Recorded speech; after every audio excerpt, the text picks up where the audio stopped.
Hey guys, Scott here again.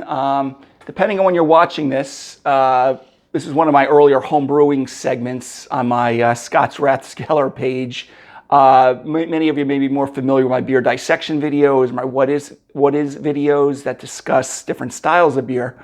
What I wanted to do was just kind of talk about some tips for those either new to homebrewing or maybe not as experienced.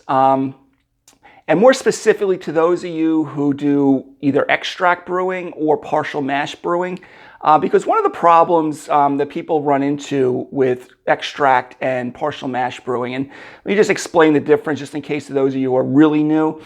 Extract brewing, you're using basically all of the fermentable sugars is through either dry malt extract or liquid malt extract with maybe a little use of some specialty grains.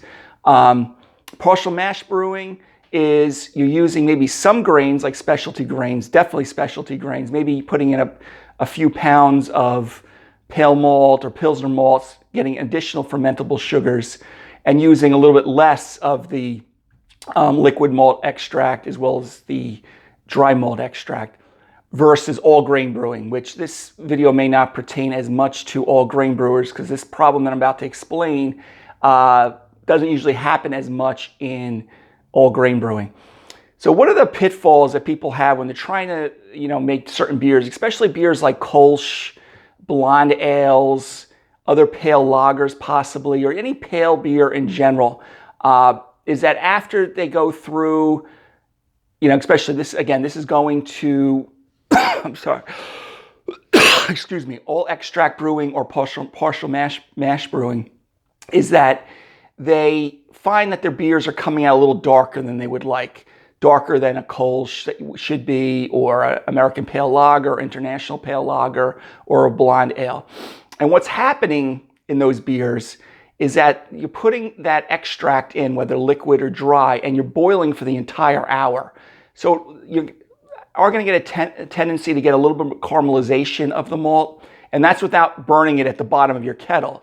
So the beers come out a little darker than usual. Even the American Pale Ale, which should be a gold, dark straw type color, you notice it comes out to be a little bit darker than you would particularly like. So one of the tips I would suggest that you do is, one, if you're looking for this, don't use liquid malt extract. That's just my opinion. Don't use liquid malt extract. Only use dry, extra light or light extract, or a Pilsner malt, a dry Pilsner malt as your fermentables. So go through, add your water to the kettle. If you have some specialty grains, use them. But again, if you're trying to get a real pale, light beer, most likely you're not using much specialty grains anyway. Or if you're using your two-row or your Pilsner malt regular grain in the beginning as your partial mash those as usual.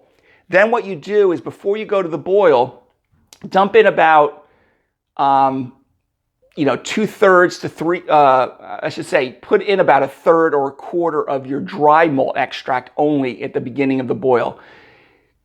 Go through the hot break of that particular, the hot break is when you get those proteins coming up the top of the pot, right before boil over, which you do not want. So only put in about 1/4 to 1/3 of your dry malt extract in the beginning. Go to the hot break.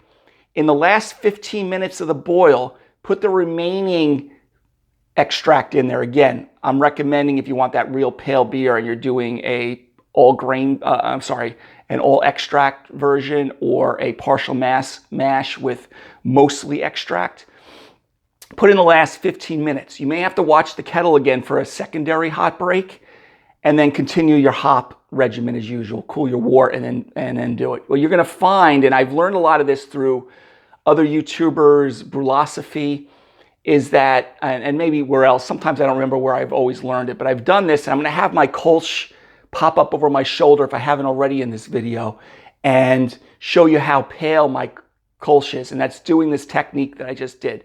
If I would do that with dry or liquid malt extract and boil it for the entire hour, it wouldn't come out as blonde as what I have over the shoulder, or at least in my experience. It still comes out as a good beer, but it almost comes out a little bit more on a, a darker gold, light amber type of color, because you just sometimes can't avoid some of the caramelization you get in a 1 hour boil. So again, guys, hopefully that's helpful. If you want to make keep your beers very blonde or straw color or very light gold color and not get them dark. If you're doing a all extract and or a partial mash without really any specialty grains other than the grains that you may use to try to replace some of the extract you're not using. But again, dry malt extract, put about 1/3 to 1/4 in the beginning of the boil, hold back everything else to the last 15 minutes, do your hop regimen as you usually do, and then you'll find, I think, after fermentation that your beers are going to stay that nice, I don't want to say crystal clear because, there's other things, that's for a different video, beer. But you'll find that them coming out very, still very light in color. All right, guys, so hopefully that's helpful for those homebrewers out there watching this. Okay, have a good one. Take care.